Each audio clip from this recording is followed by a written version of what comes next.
এই আন্দোলন, এই সংগ্রাম কেন হয়েছিল, এটা আপনাদের চোখের সামনে যেটা জুলাই আগস্টের আন্দোলন, ঠিক একই রকমের আন্দোলন ছিল। বৈষম্য বিরোধী আন্দোলন। পাকিস্তান নামক একটা স্বাধীন রাষ্ট্র হলো, পশ্চিম পাকিস্তানরা পূর্ব পাকিস্তান শাসন করত, বৈষম্যের শিকার ছিল পূর্ব পাকিস্তানের জনগণ, নাগরিকরা। এরা রাজনৈতিক অধিকার থেকে বঞ্চিত ছিল, অর্থনৈতিক অধিকার থেকে বঞ্চিত ছিল, চাকরির অধিকার থেকে বঞ্চিত ছিল। এই সব জায়গায় ছিল একটা বৈষম্যের শিকার। এই বৈষম্য দূর করার আন্দোলন, অধিকার আদায়ের আন্দোলন, স্বাধিকার আন্দোলন। যখন অধিকার আদায়ের আন্দোলন, আমরা অধিকারের থেকে বঞ্চিত হচ্ছিলাম, সেই আদায়ের আন্দোলন, সেই দাবি পূরণ করতে যখন ব্যর্থ হলো পাকিস্তানি সরকার, তখনই আমাদের স্বাধীনতার প্রশ্ন সৃষ্টি হলো। এই অধিকার আদায়ের আন্দোলনই হচ্ছে আমাদের স্বাধীনতার আন্দোলন। দীর্ঘ 8 মাস 21 দিনের আন্দোলন, সশস্ত্র সংগ্রামের পরে এই বিজয়। আমরা এই বিজয়কে যেমন উপভোগ করেছিলাম এই 5ই আগস্ট, সেই দিন সেই বিজয়কে উপভোগ করেছিলাম আমরা এই 16ই ডিসেম্বর। আমরা এই বৈষম্য দূর করার জন্য যে স্বাধীন আমরা বিজয় অর্জন করলাম, আমরা পূর্ব বক্তারাও বলেছেন যে আমরা সেই অধিকার থেকে বঞ্চিত হয়ে রয়ে গেলাম। আমরা দেখেছি 71 সন থেকে 75 সন পর্যন্ত একটা শাসন দেখেছি। সেই শাসনে আমরা কি দেখেছি? সেই শাসনে কি আমরা আমাদের ভোট অধিকার প্রয়োগ করতে পেরেছিলাম? আমরা কি আমাদের গণতান্ত্রিক অধিকার ফিরে পেয়েছিলাম? আমরা কি আমাদের অর্থনৈতিক অধিকার ফিরে পেয়েছিলাম? না, আমরা পাই নাই। কেন পাই নাই? কেন সেই 3 বছর 3.5 বছরের মধ্যে 30,000 বিরোধী মতকে দমন করার জন্য 30,000 লোককে হত্যা করা হয়েছিল? কেন সেই দিন সিরাজ শিকদারকে হত্যা করে এসে সংসদে গর্ব করে বলা হয়েছিল, কোথায় আজকে সিরাজ শিকদার? কেন জহির রায়হানকে হত্যা করা হয়েছিল? কেন জহির রায়হানকে হত্যা করা হয়েছিল? জানুয়ারির 20 তারিখ 72 সন। উনি 15 তারিখে প্রেস ক্লাবে এক সাংবাদিক সম্মেলনে বলেছিলেন যে বুদ্ধিজীবীদেরকে কারা হত্যা করেছে তার সচিত্র চিত্র আমার কাছে আছে, আমি সেটা 30 তারিখে দেখাবো, জানুয়ারি। তারপরে সে নিখোঁজ, আর তাকে খুঁজে পাওয়া গেল না। যেমন সাগর রুনি হত্যা, সাগর রুনিকে খুঁজে পাওয়া যায় নাই, হত্যা করা হয়েছে। কেন সাগর রুনিকে হত্যা করা হয়েছিল? কেন আপনারা জানেন? পিলখানায় চৌখস সেনা কর্মকর্তাদেরকে হত্যা করা হয়েছিল। সেই সেনা কর্মকর্তাদের হত্যা সচিত্র ভিডিও আর ল্যাপটপে ছিল, যে কারণে তাকে আর খুঁজে পাওয়া যায় না। 2 জনকে হত্যা করা হয়েছে, ল্যাপটপকে নিয়ে যাওয়া হয়েছে। একটা সরকার চৌখস জনগণ, চৌখস বুদ্ধিজীবী জনগণ যদি থাকে, তাহলে তাদেরকে শাসন করা কঠিন। মূর্খ জাতি শাসন করা সহজ।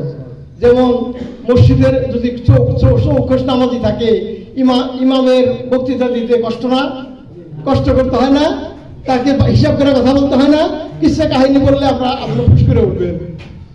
সেই রকম যদি চৌখস বুদ্ধিজীবী একটা রাষ্ট্রের নাগরিক হয়, সেই বুদ্ধিজীবীদেরকে শাসন করা শোষণ করা কঠিন।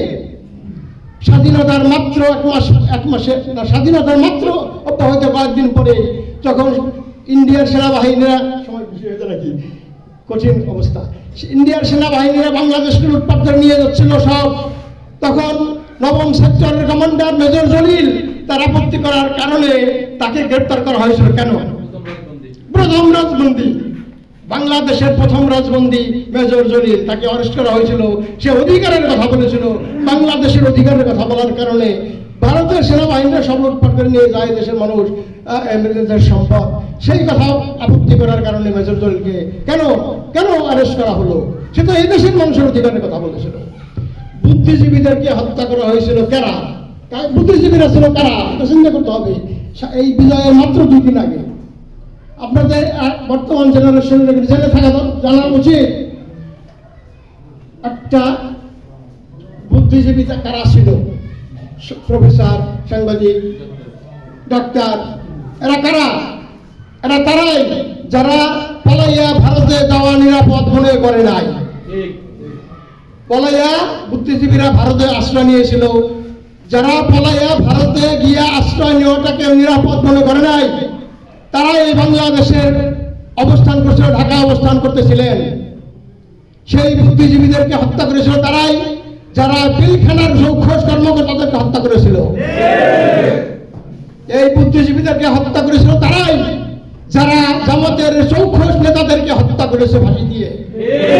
সুতরাং ভাইরা, এই বুদ্ধিজীবীদেরকে হত্যা করেছিল তারাই, যারা এই শাপলা চত্বরে এই আলেমদেরকে হত্যা করেছিল, প্রতিবাদী আলেমদেরকে হত্যা করেছিল তারাই, যারা এই বুদ্ধিজীবীদেরকে হত্যা করেছিল।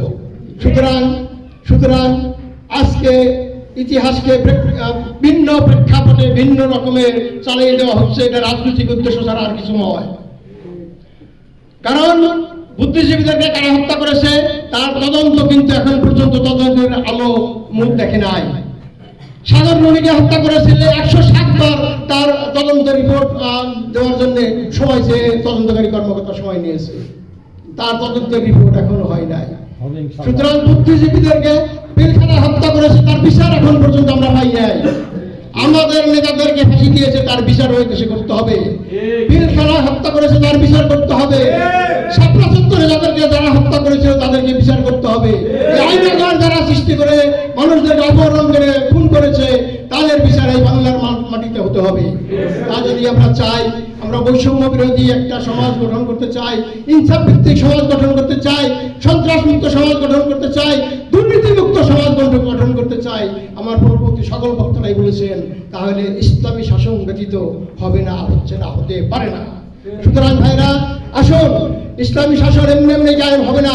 এই পৌরসভার শতাধিক লোক এখানে উপস্থিত হয়েছেন, আমি এতগুলি লোক পৌরসভা বাস করতে পৌরসভা সারা জাগবে না, এটা কখনোই হতে পারে না। সুতরাং পৌরসভার প্রতি ঘরে ঘরে আপনাদেরকে এই দাওয়াত পৌঁছতে হবে, প্রতি ঘরে ঘরে বোঝাতে হবে মানুষকে যে একদিকে আল্লাহর আইন, একদিকে কোরআনের শাসন, আর একদিকে এই কোরআনের শাসনের বিরুদ্ধে প্রতিদ্বন্দ্বিতা করবে, তাদের ঈমান আসলে কি আছে? ঈমান থাকতে পারে? তারা যতই মুসলমান দাবি করি না কেন, আবু জাহেল তো বড় মস্ত বড় এক আলেম ছিল, তার নাম ছিল হলো আবুল হেকাম, মানে জ্ঞানের রাজা। তার উপাধি নাম হলো আবু জেহেল। তার প্রকৃত নাম ছিল ওমর ইবনে হিশাম। তার প্রকৃত আসল নাম হলো ওমর ইবনে হিশাম। তার জ্ঞান এত বড় আলেম ছিল, তাকে বলা হতো আবুল হেকাম, জ্ঞানের রাজা। কিন্তু ইসলাম এসে আসার পরে তার নাম হলো, উপাধি নাম এটা উপাধি হলো আবু জেহেল, জাহেলের আবু, বাবা পিতা। সুতরাং আমরা যদি বৈষম্য মুক্ত একটা সমাজ গঠন করতে চাই, তাহলে অবশ্যই কোরআনের আইন জারি করতে হবে, কোরআনের শাসন কায়েম করতে হবে। আল্লাহর আইন এবং সত্যের শাসন ব্যতীত এটা কোনোদিনই হয় নাই, হতে পারে।